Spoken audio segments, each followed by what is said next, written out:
Hai, Assalamualaikum guys, bersama aku lagi Faizanal. So, hari ini Apple telah melancarkan iOS 15 terbaru khas untuk iPhone.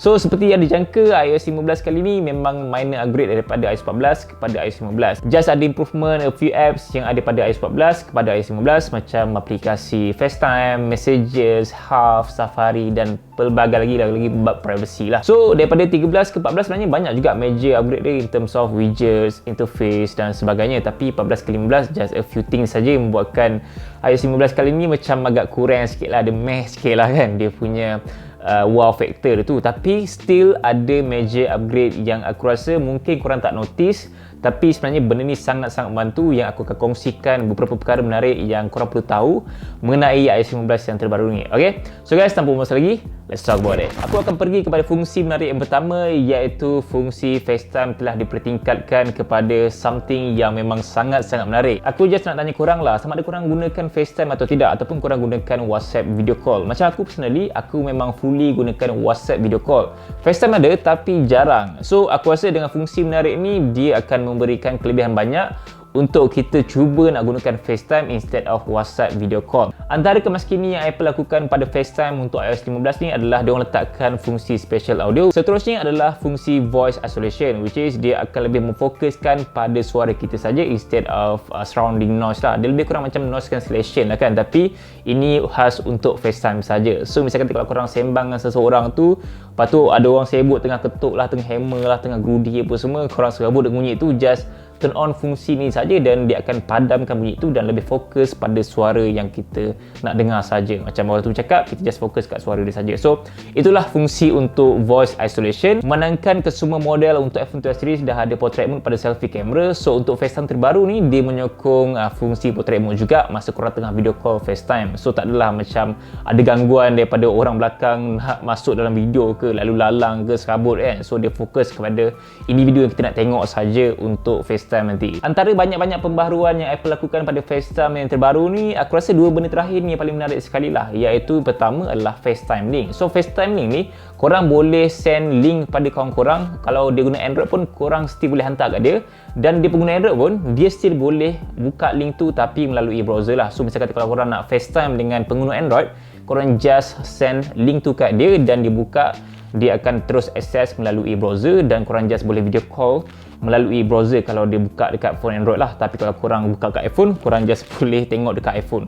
So anyone yang gunakan any device boleh pakai FaceTime, tapi korang kena send link dekat dia lah. Yang terakhir adalah SharePlay untuk FaceTime, dan aku rasa benda ni paling menarik sekali kot antara banyak-banyak ni kan. So masa korang tengah FaceTime dengan kawan korang, ramai-ramai ke, berdua ke, ataupun anyone, korang boleh share music, even boleh share movie korang tengah tengok masa tu dekat kawan korang. So boleh macam watch party lah dengan member korang. Banyak benda korang boleh buat dekat SharePlay yang ada pada FaceTime terbaru ni. Yang kedua adalah bahagian account untuk iOS 15 yang terbaru ni. Aku rasa benda ni adalah salah satu major upgrade yang aku nampak lah. Mungkin korang tak notice, tapi aku rasa benda ni major upgrade sebab aku rasa dah lama kot kita nakkan fungsi ni pada iOS kan. Finally Apple lakukan pada iOS 15. Yang pertama adalah recovery contact. Korang boleh tambah anyone yang korang kenal ataupun rapat dekat bahagian recovery contact tu, dan misalkan kalau korang punya account tu lupa password, korang just boleh jadikan diorang sebagai verification untuk dapatkan balik password korang lupa dekat account korang tu. Seterusnya bahagian account lagi, aku rasa benda ni paling penting sekali, dan aku rasa isu ni memang banyak gila terjadi sebelum ni kan. So kalau ada kematian seseorang pengguna iPhone tu,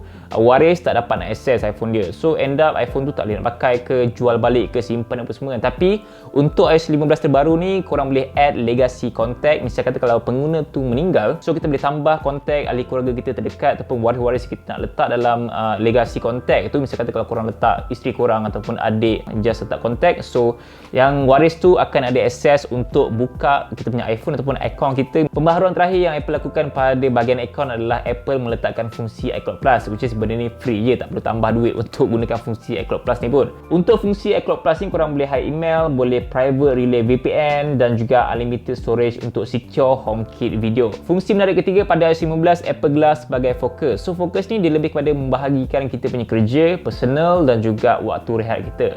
So yang pertama adalah notification summary. Notification summary ni dia lebih memfokuskan pada notification yang penting saja. So dia akan prioritikan benda-benda penting. Sebagai contoh, kalau kita kerap buka aplikasi Instagram, so mungkin dia akan bagi notification pasal Instagram. Tapi kalau kita jarang buka Twitter, mungkin dia tak akan bagi notification pasal Twitter, ataupun mungkin dia akan letak pada bahagian bawah sekali lah. Masih pada bahagian fokus lagi, so biasanya pada do not disturb yang korang gunakan sekarang ni, mungkin korang rasa macam biasa-biasa je kan. Tapi untuk do not disturb yang daripada iOS 15, Apple upgrade benda yang baru juga yang aku rasa menarik untuk korang nak gunakan kalau korang yang memang busy gila kan. Antara yang menarik dengan do not disturb untuk iOS 15 ni adalah kalau korang dah set on do not disturb dan ada someone contact korang, so dia akan automatically send iMessage yang korang tengah busy. Do not disturb juga ada pilihan sama ada korang nak set sebagai work, personal ataupun sleep. So korang boleh pilih aplikasi yang korang nak saja dalam do not disturb tu supaya korang tak disturbing dengan any notification baru yang keluar kan. So aku rasa itu antara yang menarik lah untuk korang kat sana yang busy ke, yang tak nak diganggu oleh orang apa semua kan. So fungsi do not disturb lebih customize berbanding dengan do not disturb yang ada di sekarang ni kan. Fungsi menarik keempat yang daripada iOS 15 adalah live text. So kalau korang dah pernah gunakan Google Lens, mesti korang familiar dengan fungsi ni kan. So just boleh select dan juga copy tulisan yang daripada gambar. So just boleh hantar dekat kawan korang melalui WhatsApp ataupun iMessage. In fact, kalau ada tulisan alamat ataupun ada tulisan nombor telefon dekat dalam gambar tu, korang just boleh search alamat tu dekat mana ataupun just boleh call saja nombor yang tertera pada gambar tu. So memang sangat-sangat mudah lah untuk gunakan fungsi live text dekat iOS 15 nanti. Fungsi menarik kelima adalah pada bahagian wallet. Aku rasa kat Malaysia ni tak ramai yang gunakan fungsi wallet ataupun mungkin tak ada langsung, sebab dekat US ada je yang gunakan fungsi wallet sebab kat sana banyak benda boleh buat kot. Tapi kat Malaysia aku rasa banyak limitation kita kan. Tapi still Apple upgrade in terms of fungsi wallet. Upgrade yang Apple lakukan pada bahagian wallet iaitu car keys. Kita tak perlu nak keluarkan iPhone daripada poket sebab ada ultra wideband untuk dia detect. Selain itu juga pembaruan pada fungsi wallet ni, korang boleh jadikan wallet sebagai digital keys untuk masuk hotel, rumah dan sebagainya. So just add saja kunci ataupun kad tu dalam kita punya wallet. So kita boleh access, just tap melalui iPhone saja. So aku rasa benda ni memudahkan, cuma ada limitation in terms of support lah. Fungsi menarik keenam adalah pada bahagian health. So aku rasa benda ni penting juga lagi untuk aku yang memang suka bersukan dan memang aku monitor aku punya kesihatan data dekat aplikasi health. So buat korang kalau sana yang memang very concern bab kesihatan korang ataupun ahli keluarga korang, yes, fungsi health yang terbaru ni memang sangat-sangat berguna. Penambahan yang Apple lakukan pada health adalah walking steadiness. Dia boleh baca kita punya walking speed, step length dan pelbagai lagi untuk dia notify kita punya cara jalan sama ada okey atau tidak. Dan kalau tak okey, dia akan advise kita untuk take rest ataupun exercise untuk pastikan cara jalan kita okey dan tidak jatuh. Fungsi yang paling menarik dengan health yang terbaru adalah health sharing. So health sharing ni membolehkan kita untuk berkongsi data kesihatan kita dengan ahli keluarga kita yang lain, macam mak kita ke, bapak kita ke, adik ke, kakak dan sebagainya lah. Health sharing ni juga akan notify, misal kata kalau mak ataupun bapak korang punya heart tinggi, so dia akan bagi notification pada kita, so kita boleh monitor lah kesihatan luar macam mana, kena bawa pergi hospital ke, klinik apa semua kan. So memang menarik gila kot untuk health yang terbaru pada iOS 15 ni. Fungsi menarik ketujuh adalah pada bahagian aplikasi Maps. So Maps ni aku tak pasti sama ada korang gunakan atau tidak, tapi aku rasa rata-rata pengguna kat Malaysia mesti gunakan Waze ataupun Google Maps, betul tak? Tapi still untuk Maps yang terbaru ni aku rasa memang sangat-sangat menarik untuk kongsikan kat korang semua. Antara yang menarik dengan Apple Maps terbaru ni adalah dia punya interface tu lebih nampak realistik dan juga 3D dan nampak lebih cantik lah berbanding dengan Apple Maps yang biasa. In fact, jalan juga lebih nampak details untuk kita tahu direction yang lebih jelas lah supaya tak adalah miss jalan tu kan. Dan korang boleh track nearby transit train untuk tengok lah jarak train tu berapa lama lagi sampai, bila dia sampai sini apa semua kan. Yang terakhir pasal Apple Maps, kalau korang lost lokasi direction tu, korang just boleh scan balik untuk Apple Maps bagi balik direction ni yang korang nak pergi tu. So itu adalah antara 7 fungsi menarik ataupun pembaruan yang Apple lakukan pada iOS 15. Ada juga benda-benda lain yang Apple lakukan seperti Safari, dia punya interface tu dah lebih berlainan daripada yang sebelumnya. Aplikasi Weather pun lebih accurate dan juga high-res full screen dengan interface yang baru berbanding dengan sebelumnya. Selain tu ada pilihan memoji baru untuk iOS 15 dan juga fungsi Move to iOS lebih dipertingkatkan. Dan yang terakhir adalah aplikasi App Store ada pembaruan yang lebih nampak menarik.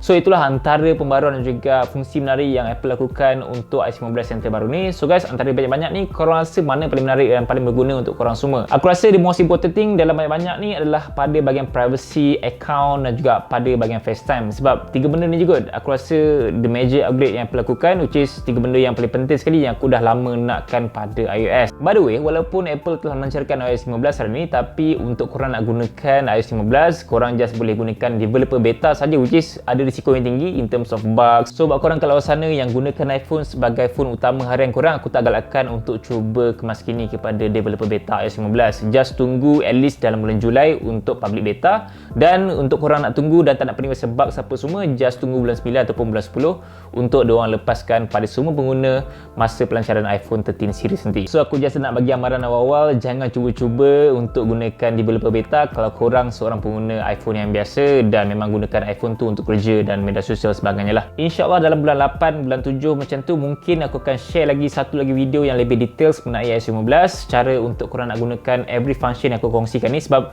untuk video ni aku just nak share aku punya impression saja ataupun benda-benda baru yang korang perlu tahu mengenai iOS 15 ni. So itu saja untuk video kali ni, dan aku harap video ni bermanfaat kepada korang semua, dan insyaAllah kita bertemu lagi dalam video. Assalamualaikum, bye.